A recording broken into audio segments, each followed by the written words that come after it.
Hey guys, this is just a requested video someone wanted me to make, so this time is the Inquisitor. This is not the Inquisitor right here. That's Shadow Warrior. So yeah, since this is a requested video, I specifically the Inquisitor. I don't have on my PC version of the game. I only have him on the PS3 version of the game. So since I don't have like an Elgato PVR or anything like that, I had to. I'm just recording with my phone right now. I've set it up as well as I can. Hopefully it's okay. Got everything in frame. There's not really any reflections. I have all the lights off in my room. Anywho, so this is Shadow Warrior. Let me know if you guys want me to do videos of these other characters, if you're okay with this video quality, style, and all that. So yeah, that's my Shadow Warrior. There's my Ice Elf. Remember, this is the PS3 version. There's my Temple Guardian. There's my Inquisitor. What other characters I got? I got my Dryad, like I've done before. It's just ridiculous. There's my second Seraphim. I consider her like my perfect Seraphim in terms of combat. I have my highest level one that you saw at the beginning for shopping and stuff like that, but she's not quite as good per level as her. Neocaste here. I named her Neocaste based on the unique armor. Who else? Oh, Lucretti. That's just a low-level character I was using for multiplayer, like couch co-op with some friends. Seldra. That's my fire elf. I want to work on her a little more, but the problem with the fire elf is that her abilities make the game lag really bad, and often will freeze the game. And when this game freezes, you have to actually unplug the PS3, which can cause you to go into the repair thing. So you can't use the power button on the console at all. It won't work. Tengala. See, this is my lowest level character. She's basically the character I would use with like brand new characters. If a friend comes over and wants to start a new character, I don't really do too much with these characters. If I get a friend that like really wants to continue on this game, I'll create a character and we'll just go. But yeah, and then back around to this arena. That's fine. Palpatine. Yeah. He's a fiery Sith Lord. There's a full set of unique armor here, I believe. I haven't used the energy pistols. He's the only character I found that actually is worth anything with the energy pistols. Let me just start a free world. Gold. I'm on gold right now. Offline. I'll show you his build, since that was the whole point of this video. Hopefully you guys can hear me. I'm not sure if the game is overpowering my voice or not. I'm trying to stand kind of close to the phone, like off to the side here. But, yep. Alright. There we go. Autofocus on my phone here. Alright, so, give me a second. I have, let's see, so the combat art I'm going with on him is Gruesome Inquisition and Astute Supremacy. I know there's a lot of people that play as the, well, used to be, at least, because not many people play this game anymore. But, so, a lot of people use the Nefarious Netherworld. As I said, at least they used to. It is potentially really good, because as you kill enemies, the Soul Reaver ability buff will actually, you'll see little souls floating like above your head. I wish it was like more of a fancier animation with like souls kind of like flying around, but or at least like little white streaks or whatever to symbolize the souls. But no, it's just like a little circle thing, and you'll see it'll have more and more in that little circle, and the more you have, the stronger you get. It increases your defense value, your attack value, and all that. It says right here, raises the souls of fallen corpses. These will surround the Inquisitor for a while before they disappear again. Each fresh soul provides an additional boost to the Inquisitor's attack and defense, as well as resetting the soul's lifespan. So yeah, it increases your abilities. So you basically just want to go on like a murder spree with it, so it's pretty good. It works best in the desert, because that's the area that has the most amount of enemies at once, because there's like the scarabs and stuff. They spawn tons of them. The other good areas are like maybe the orc area,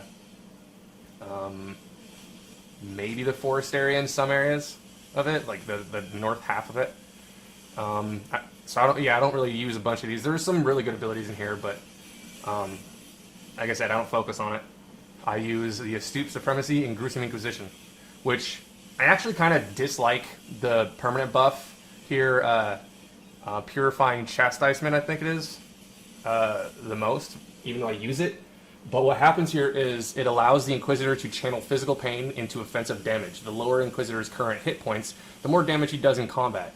From no damage bonus at full hit points to maximum damage bonus when his hit points fall below a certain threshold. So yeah, there's a certain threshold that you don't really know until you kind of figure it out, like on your own, where that threshold is. But yeah, once you fall below that threshold, let's see, hold on. Yeah, once you fall below that threshold, you'll have a maximum amount of damage, buff here. But before you fall below that, it's just kind of like gradual. The lower you get, the more damage and stuff you do. So it is pretty good. If you're in a tough area, you don't want to be focusing on it on just being at low health, because that can be really dangerous, as you know. But I'm sure. But so that's the problem. Do you give yourself a ton of like armor and defense value? That way you can let yourself eventually get there. But like the more armor and stuff you have, the harder it is to actually get that. It works. Better armor and defense works against this buff. That's the problem. But you want better armor and defense value. That way, once you do fall below that, you don't suddenly just get killed by someone that has like opponent's level for death blow or criticals. Reverse polarity is the other buff. While active, this aura grants a chance to reflect ranged damage back towards. It's basically like combat, or was it combat discipline? Or no, not combat discipline. The thing for the Seraphim, battle stance. It does the same thing. It'll reflect damage back, but this one's pretty good as you level it up. So the other buffs I use, I'm gonna start back up here. Gruesome Inquisition. I got Callous Execution. I use that as like a single shot, like a single stronger shot with my energy pistol there. And what else? Ruthless Mutilation. This will actually shoot multiple enemies at a time. I don't remember if it's 2 or 3 at the moment. But yeah, it'll shoot multiple shots at once, which is weird for a pistol. Mortifying Pillory is a kind of a fun one to use. You can basically curse your opponents and basically... Well, it says right here, the target opponent is condemned as an outlaw, granting former allies a chance to turn against the target. Additionally, portions of weapon damage will be converted into poison damage. So, I think my current weapon is a unique fire pistol. I forget what it is. It's they're really common for the energy pistols. It's a fire pistol. Anyway, Frenetic Fervor increases attack speed and maximum weapon value for a brief period. It can be pretty good, but my favorite stuff in this character is definitely the Astute Supremacy class, or thing, combat art, and you'll see why in a moment. Levin Arrays, several streaks of lightning will shoot forward, just like a Sith Lord. That's why I kind of got the idea here, plus the outfit. Inflicting damage on all opponents within a cone-shaped area in front of the Inquisitor. I'm sorry, I'm bumping the table here. So I actually have that paired up with with one of my combos here with Levin Array. So what will happen is, oh wait, that is Levin Array. Hold on, Clustering Maelstrom. I should probably do Levin Array first and then Clustering Maelstrom now that I think about it.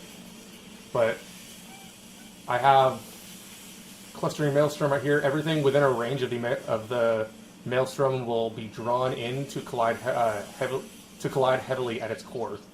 Opponents will sustain damage from the collision. I guess it doesn't really matter, but by the time they usually collide with each other, they usually die anyway. So this is just kind of Levin Array is a little bit of a bonus. So what will happen is it'll suck everyone into a specific spot that you choose while you use it. Like the Force, basically. This guy really is like a Sith Lord. So it sucks everyone into one spot that you choose, and then, actually I can show you. Let me see. No, that's not the right one. I can't even use that. I guess I only have it, I can't use it Oh wait, I can. So you just choose the spot like this, and it kind of does a thing. But usually when there's enemies, it looks better. So yeah, that's what I have with that. And then Raving Thrust here. An opponent within a medium range is knocked back. Each additional opponent that the first opponent careens into will sustain damage. So you launch people into people and they take damage. Does not affect ghostly entities, which makes sense. I don't like fighting the ghosts in this game anyway. They're kind of annoying. And pretty much every character on here has less resistance or like, you don't do a lot of damage to them. Most characters on here, on their stats, don't really do a whole lot of damage against ghosts. As far as I know. Well, I've at least never like seen a character that does particularly high amount of damage to them. I wonder if I can do it right now. No, I can't. That's right. Okay. There's another one here. This one's kind of cool. This one actually will save you if you're fighting bosses. It's really cool, as long as they're alive. Summons a doppelganger of the Inquisitor, which will provide support in battle. If the Inquisitor dies while the doppelganger is active, the doppelganger will become the new Inquisitor. So you send him out before. Alright, so you send him out before you die, and he'll basically turn into you. So that way you can continue fighting, and it will even regenerate after. I think for me it says it regenerates after 121 seconds. So you gotta last a couple minutes before you die again, or before you can use it again at least. So if you're getting to the point where you feel like you're running out of time and you look like you think you're gonna die, you use it, and boom. If you die, then you pretty much become him. It's pretty cool. So I think that's all the ones I currently use. I guess I'll explain these two. Dislodge Spirit basically sucks their soul out, and let's see, a single touch causing medium ice damage while it tears the soul from the opponent. The opponent's attributes will diminish significantly for a brief period until his soul finds its way back into the body. And there's my spider mount in the background there. This next one, Inexorable Subjugation. A channeled beam petrifies the target and inflicts heavy damage over time.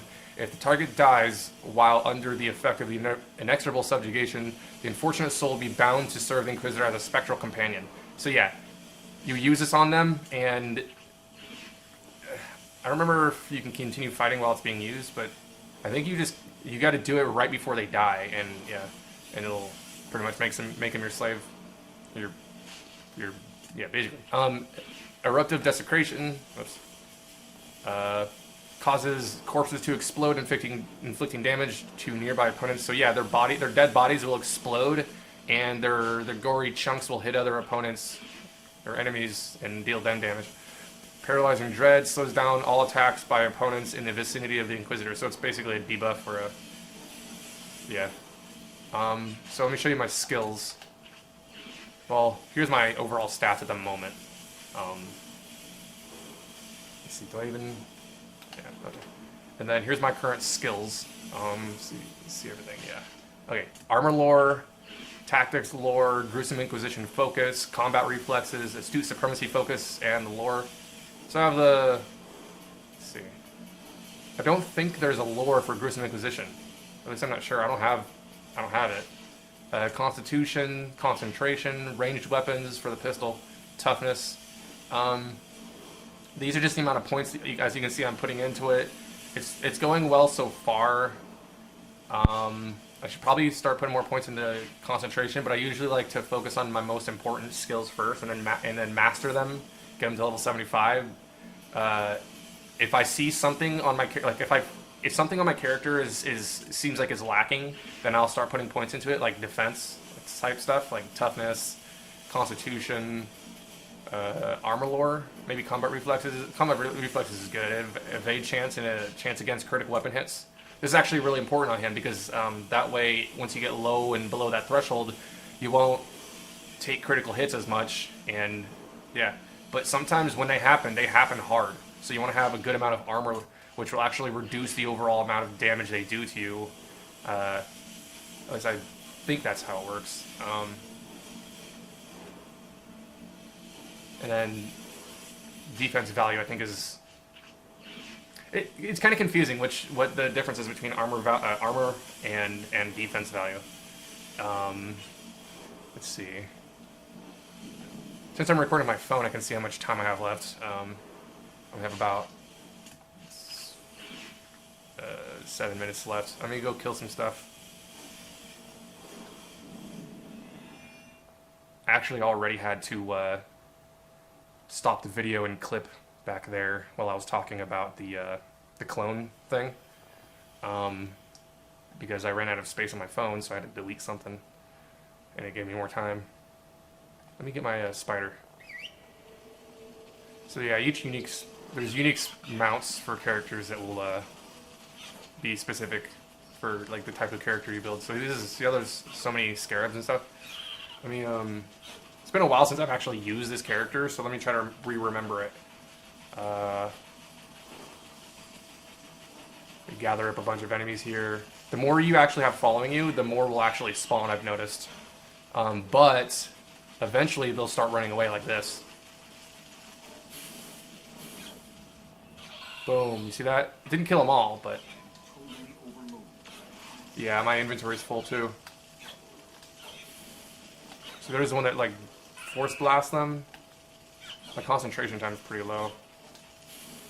Or my regeneration time. It's not bad, though. It just kills them all at once. I've actually froze the game before because I've killed too many enemies at once. This dude's regeneration time is nuts. Like, regeneration per hit. It actually works with energy pistols, so when you shoot your energy pistol, it's the same thing for melee weapons. See, oh yeah, so it is 3. When you shoot your energy pistol and it hits them, and actually lands a hit, you'll actually regenerate a certain portion of your combat art. So if you can manage to regenerate your entire combat art for each individual like single hit, you'll pretty much be doing your combat art repeatedly, depending on your attack speed and your casting speed, depending on what your combat art you're using is. So is it dim? Hold on. Oh no, it's just my phone. Okay. I thought it was like the video itself was dim. But yeah, he's pretty good with the energy pistol. Like, he really is. And then when you can gather a bunch of enemies around, you can just kill them all at once. Let me see exactly what that pistol is. Death's Chur is the fire pistol. At least it's usually fire. It doesn't show fire on the actual damage thing, but I have a bunch of conversion. I have plus 75%, and in another I can't speak right now. Plus 48.2%, so it's well over 100% fire damage.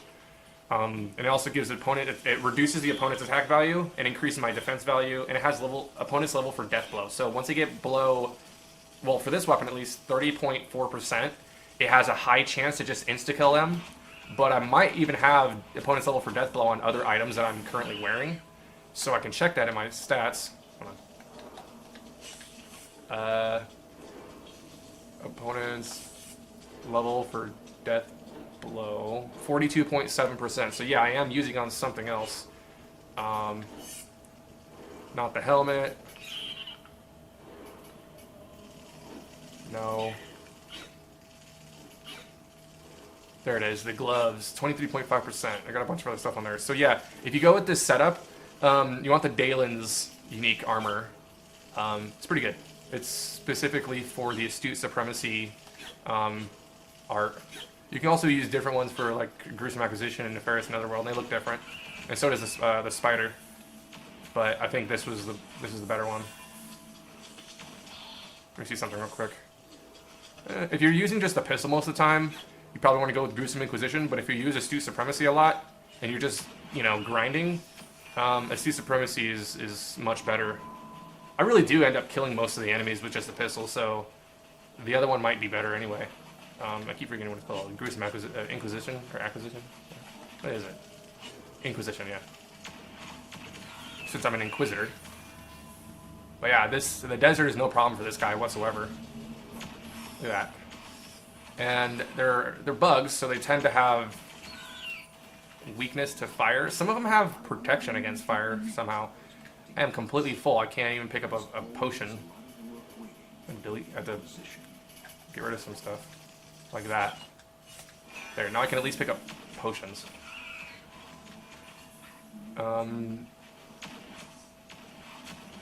This guy's not super good against bosses, particularly. I still can't pick up anything, really. I filled it up already. I'm not even using the right runes, but it doesn't matter anyway, because I can kill everything before they hurt me. Clustering Maelstrom, Clustering Maelstrom. Yeah, I'm always picking up stuff. It gets annoying. It goes way down here. Oh yeah, there's trophies. Those didn't even work on the console version. It's only the PC version where you use it for alchemy, I believe. Anyhow. I wish I could use the pop-up mini-map thing that's on the PC version, but there's no buttons for it. Sometimes I wish they would have controllers that you have extra buttons that are just the basic stock controller, not some like extra, or not some like special controller or anything like the Elite controllers. I really should have just killed them with the Maelstrom. But, I mean, as you can see, the pistol works just fine, too. Let me see. This guy's really almost as good as the Dryad, if you build him right, but not quite.